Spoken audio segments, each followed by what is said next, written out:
বিসমিল্লাহির রহমানির রহিম। আসসালামু আলাইকুম। ইসলামী প্রজাতন্ত্র ইরানের বিশ্ব কার্যক্রমের বাংলা অনুষ্ঠানে আপনাদের স্বাগত জানাচ্ছি। এখন শুনবেন সূরা বাকারার 284 ও 285 নম্বর আয়াতের তেলাওয়াত ও তরজমা। আউযু বিল্লাহি মিনাশ শাইতানির রাজীম। বিসমিল্লাহির রহমানির রহিম।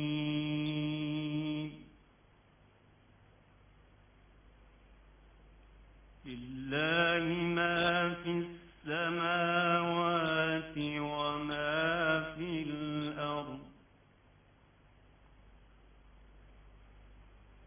ওয়া ইন তুবদু মা ফি আনফুসিকুম আও তুখফুহু ইউহাসিবকুম বিল্লাহ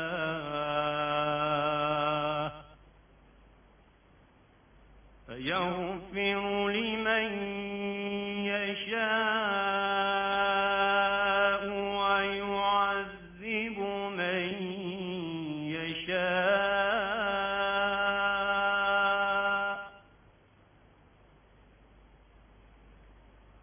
ওয়াল্লাহু আলা কুল্লি শাইইন কাদির।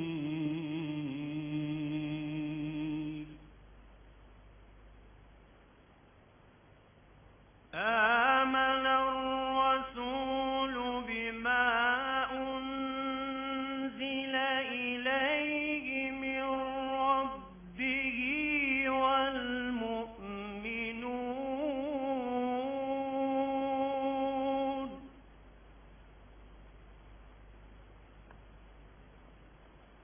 কুল্লুন আমানা বিল্লাহি ওয়া মালাইকাতিহি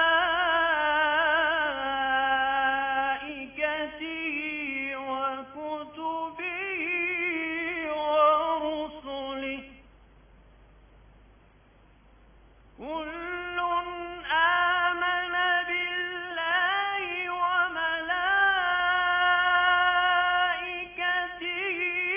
ওয়া কুতুবিহি ওয়া রুসুলিহি লা নুফাররিকু বাইনা আহাদিম মির রুসুলিহি ওয়া ক্বালু সামি'না ওয়া আতা'না গুফরানাকা রাব্বানা ওয়া ইলাইকাল মাসীর।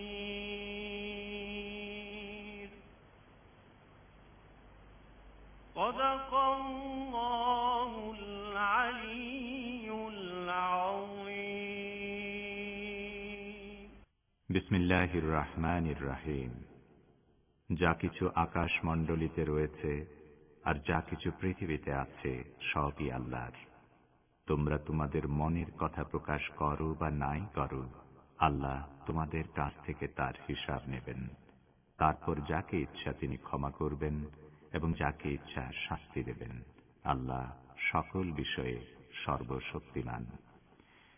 রাসূল বিশ্বাস রাখেন সেই সব বিষয় সম্পর্কে যা তাঁর পালনকর্তার পক্ষ থেকে তাঁর কাছে অবতীর্ণ হয়েছে, এবং মুসলমানরাও বিশ্বাস রাখে আল্লাহর প্রতি, তাঁর ফেরেশতাদের প্রতি, তার গ্রন্থসমূহের প্রতি এবং তাঁর পয়গম্বরদের প্রতি।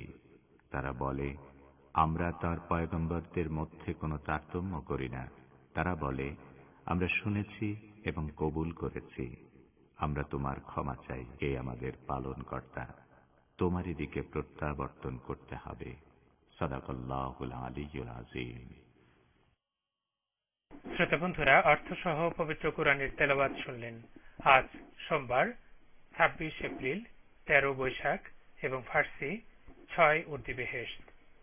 রেডিও তেহরানের শান্ত অধিবেশনের বাংলা অনুষ্ঠানে আপনাদের স্বাগত জানাচ্ছি আমি আশরাফুর রহমান। এই অনুষ্ঠান প্রচারিত হচ্ছে বাংলাদেশ ও ভারতে শর্টওয়েভ 31 মিটার ব্যান্ডে 9625 কিলোহার্টজে এবং সৌদি আরবে 31 মিটার ব্যান্ডে 9870 কিলোহার্টজে। ইন্টারনেটে আমাদের অনুষ্ঠান শোনার ঠিকানা parstoday.com/bn। এবারে আজকের অনুষ্ঠান সূচি জানিয়ে দিচ্ছি। শুরুতেই থাকছে যথারীতি বিশ্ব সংবাদ। এতে থাকবে ঢাকা ও কলকাতা থেকে আমাদের প্রতিনিধিদের পাঠানো দুটি বার্তা।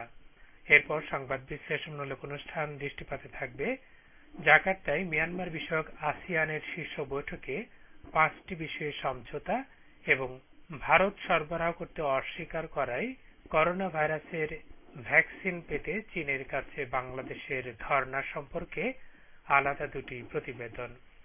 এরপর পবিত্র মাহে রমজান উপলক্ষে নিয়মিত পরিবেশনা খোদা প্রেমের অনন্য উৎসব। পত্রপত্রিকার পাতার অনুষ্ঠান কথাবার্তার পর প্রান্তিক আয়োজনে থাকবে শ্রোতাদের চিঠিপত্রের আসর প্রিয়জন। সবশেষে সংক্ষিপ্ত সংবাদ। তো সবকিছুর আগে এখনকার মতো সর্বশেষ বিশ্ব সংবাদ।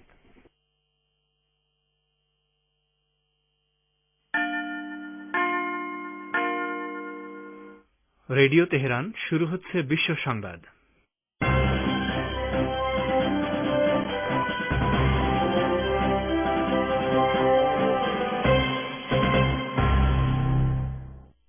বিদেশিরা এ অঞ্চলে থাকবে না, আমরাই থাকব, ইরাক সফরে গিয়ে বলেছেন ইরানের পররাষ্ট্রমন্ত্রী।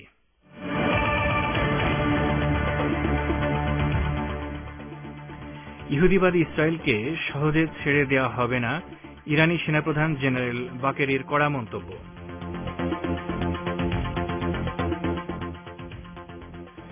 বাংলাদেশের টিকার স্বল্পতার কারণে আজ থেকে করোনা টিকার প্রথম ডোজ বন্ধ রাখা হয়েছে। এবং ভারতে করোনা ভাইরাসের সংক্রমণের সব রেকর্ড ভঙ্গ, একদিনে আক্রান্ত 3,53,000। আসসালামু আলাইকুম। বিশ্ব সংবাদের গুরুত্বপূর্ণ অংশগুলো শুনলেন, এবারে বিস্তারিত। পরিবেশনায় রয়েছি রেজওয়ান হোসেন।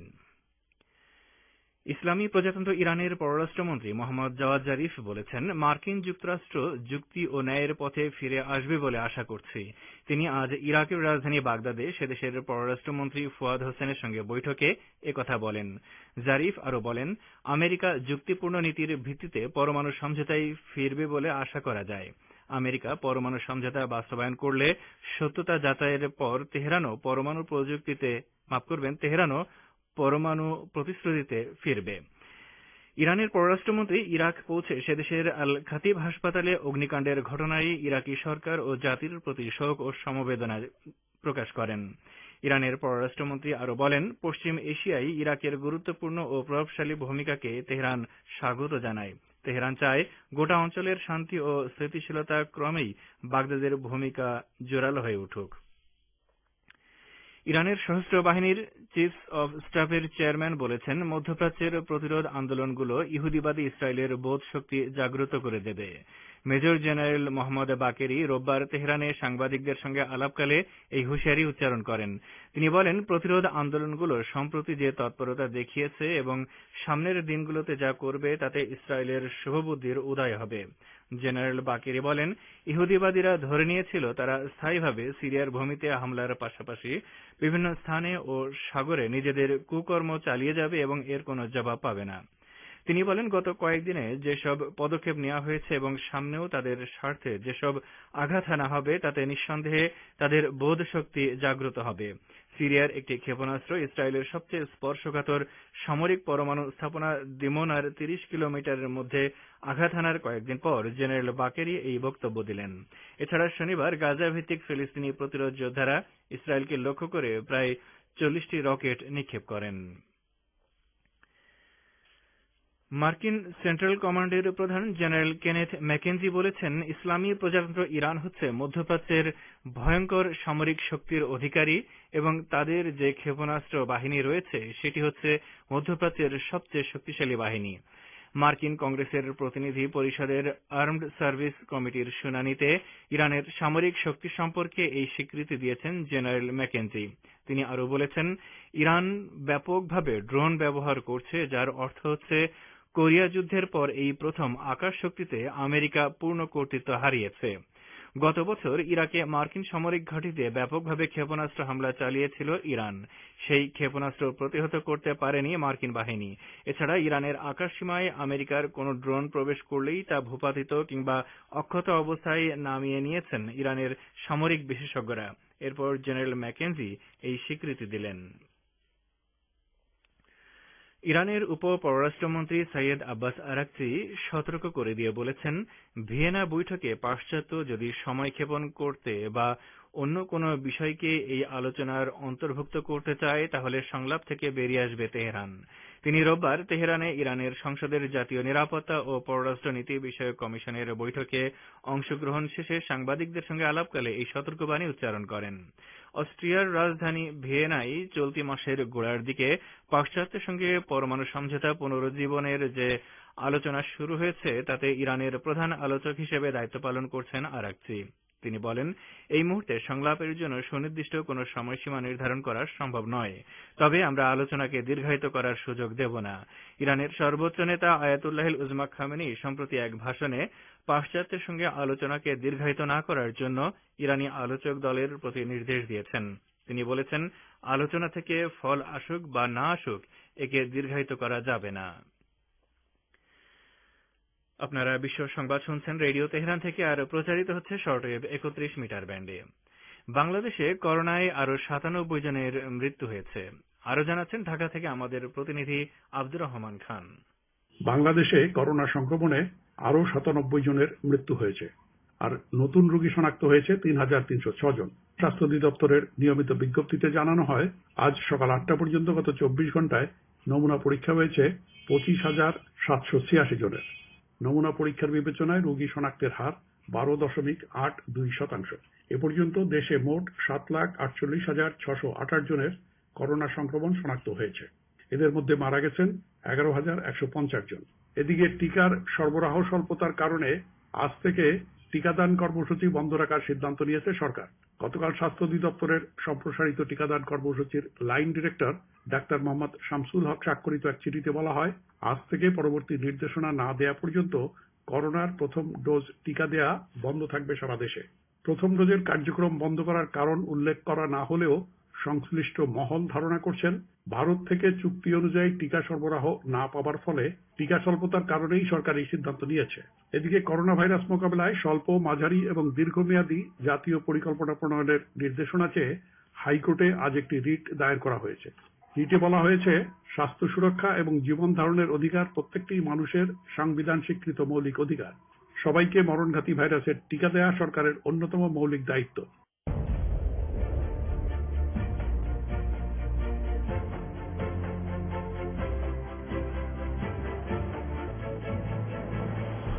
রেডিও তেহরান, খবরের সঙ্গে 24 ঘন্টা। ভিজিট করুন আমাদের ওয়েব পেজ firsttoday.com/bn।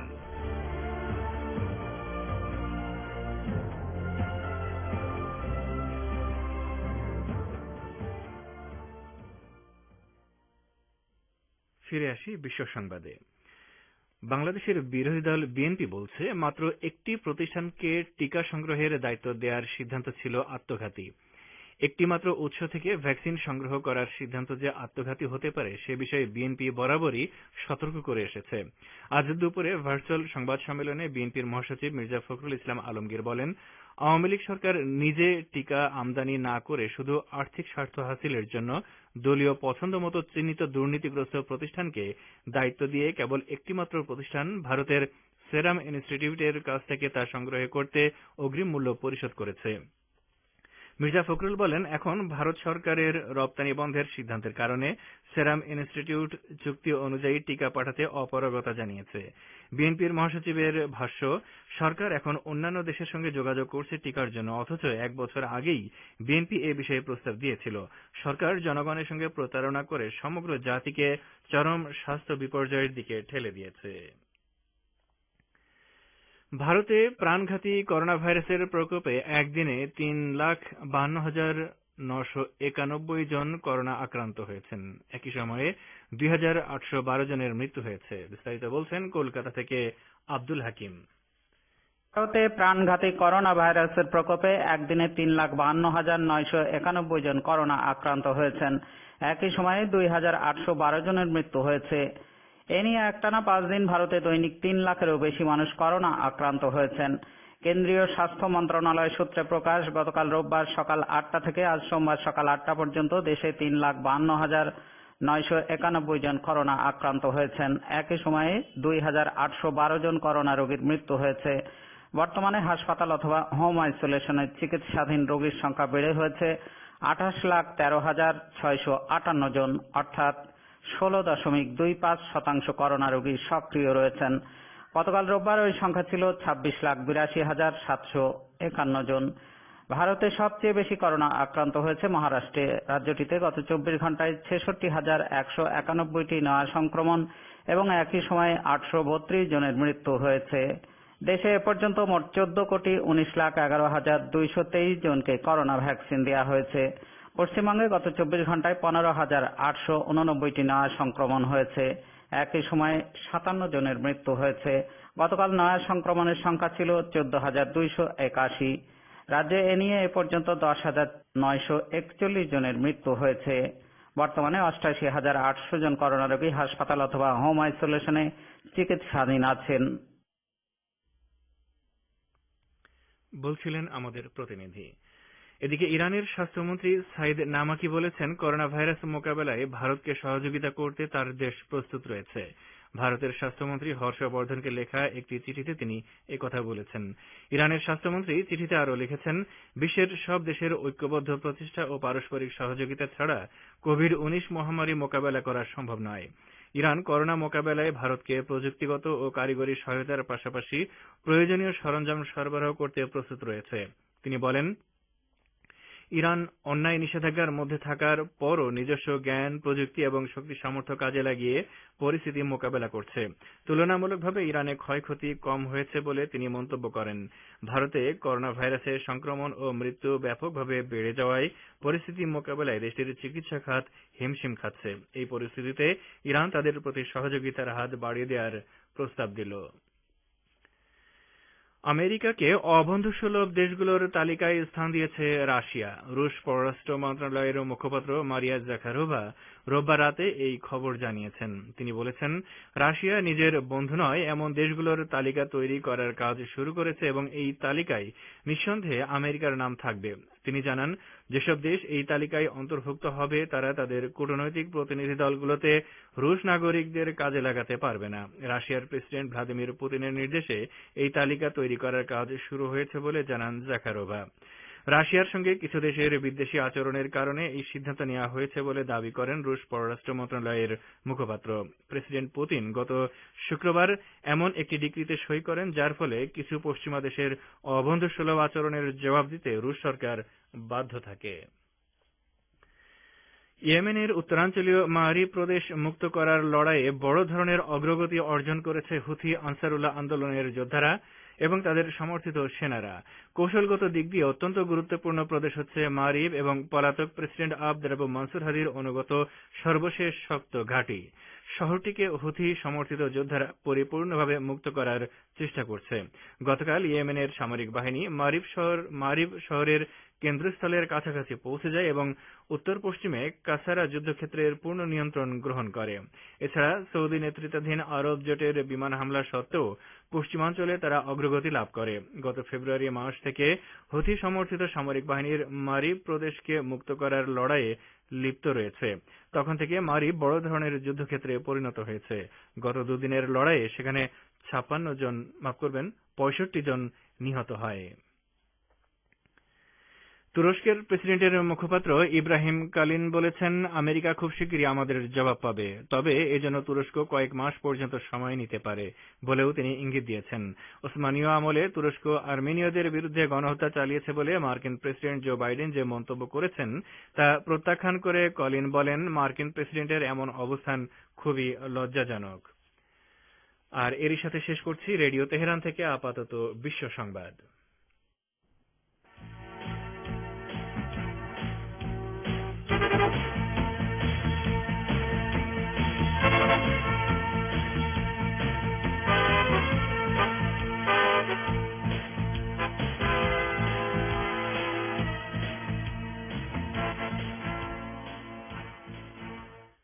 বিশ্ব সংবাদ শুনলেন রেডিও তেহরান থেকে। এবারে আমন্ত্রণ জানাচ্ছি সংবাদ ভাষের অনুষ্ঠান দৃষ্টিপাতে। দক্ষিণ পূর্ব এশিয়ার আঞ্চলিক জোট আসিয়ানভুক্ত দেশগুলোর নেতারা মিয়ানমারের সংকট অবসানের আহ্বান জানানোর মধ্য দিয়ে তাদের সম্মেলন শেষ করেছেন। এই সম্মেলনে মিয়ানমারের বিষয়ে 5টি সমঝোতা হয়েছে। এ সম্পর্কে এখন রয়েছে আমাদের ভাষ্যকারের একটি পর্যালোচনা। এটি পড়ে শোনাচ্ছি আমি রেজওয়ান হোসেন। দক্ষিণ পূর্ব এশিয়ার আঞ্চলিক জোট আসিয়ানভুক্ত দেশগুলোর নেতারা মিয়ানমারের সংকট অবসানের আহ্বান জানানোর মধ্য দিয়ে তাদের সম্মেলন শেষ করেছেন। ইন্দোনেশিয়ার রাজধানী জাকার্তায় আসিয়ানের বৈঠক অনুষ্ঠিত হয়। সম্মেলনে মিয়ানমারের সামরিক অভ্যুত্থানের ফলে সৃষ্ট সংকট অবসানের জন্য 5টি সমঝোতা হয়েছে।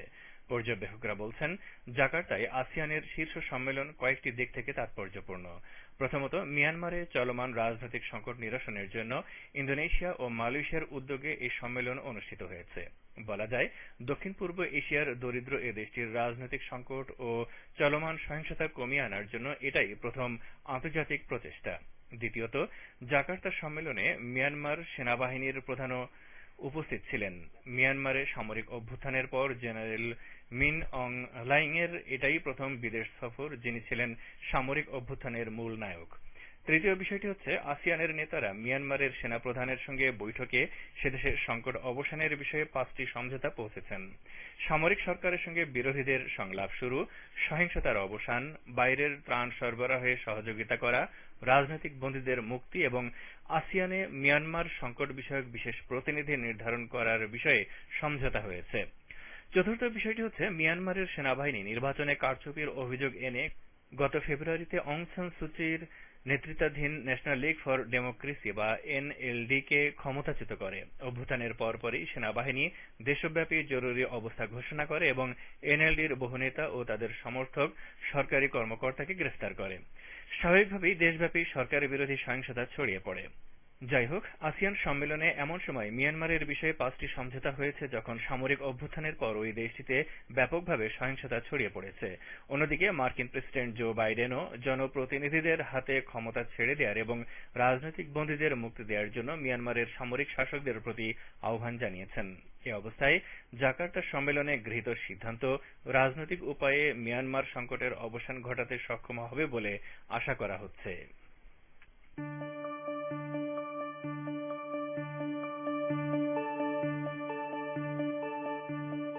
আপনারা রেডিও তেহরানের অনুষ্ঠান শুনছেন সরাসরি তেহরান স্টুডিও থেকে। ইন্টারনেটে আমাদের অনুষ্ঠান প্রতিদিন শুনুন এই ঠিকানায় parstoday.com/pn। ফেসবুক লাইভে যোগ দিন এই ঠিকানায় facebook.com/Radio Tehran BN। আমাদের কাছে ইমেল করার ঠিকানা radioteheran1982@gmail.com। এবারে বাংলাদেশ প্রসঙ্গ। ভারতে উৎপাদিত করোনা ভ্যাকসিন কেনার জন্য চুক্তি করে অগ্রিম মূল্য পরিশোধ করেও সময় মতো সরবরাহ না পেয়ে সংকটে পড়েছে বাংলাদেশ। এ অবস্থায় জরুরি সংকট মোকাবেলায় অন্তত 5 থেকে 10 লাখ টিকা সংগ্রহের জন্য মরিয়া হয়ে উঠেছে সরকার। এ সম্পর্কে এখন রয়েছে ঢাকা থেকে আব্দুর রহমান খানের প্রতিবেদন। ভারতে উৎপাদিত করোনা ভ্যাকসিন কেনার জন্য চুক্তি করে অগ্রিম মূল্য পরিশোধ করেও সময় মতো সরবরাহ না পেয়ে সংকটে পড়েছে বাংলাদেশ। ইতিমধ্যে দেশে 57 লাখ মানুষকে টিকার প্রথম ডোজ দেয়া হয়েছে, 19 লাখকে দেয়া হয়েছে দ্বিতীয় ডোজ।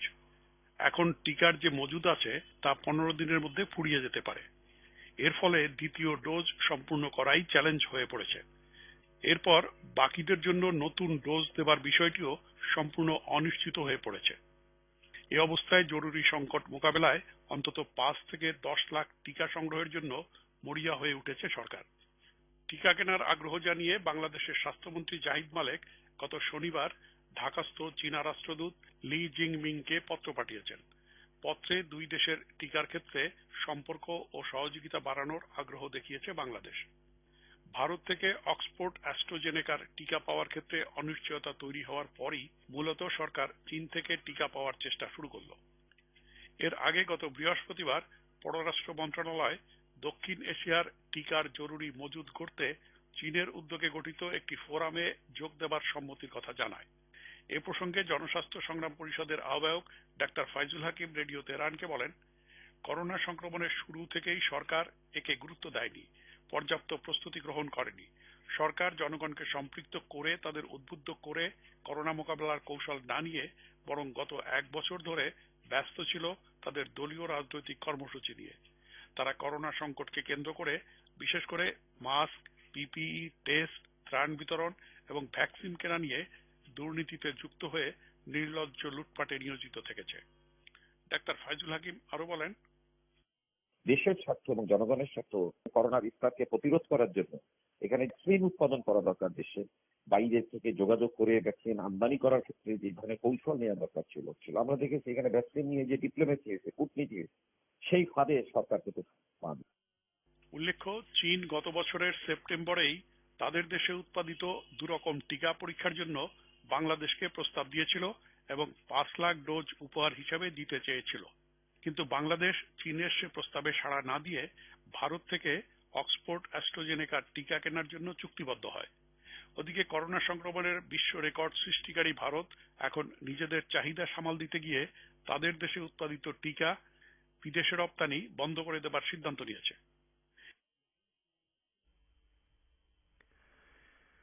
প্রতিবেদনটি শুনলেন।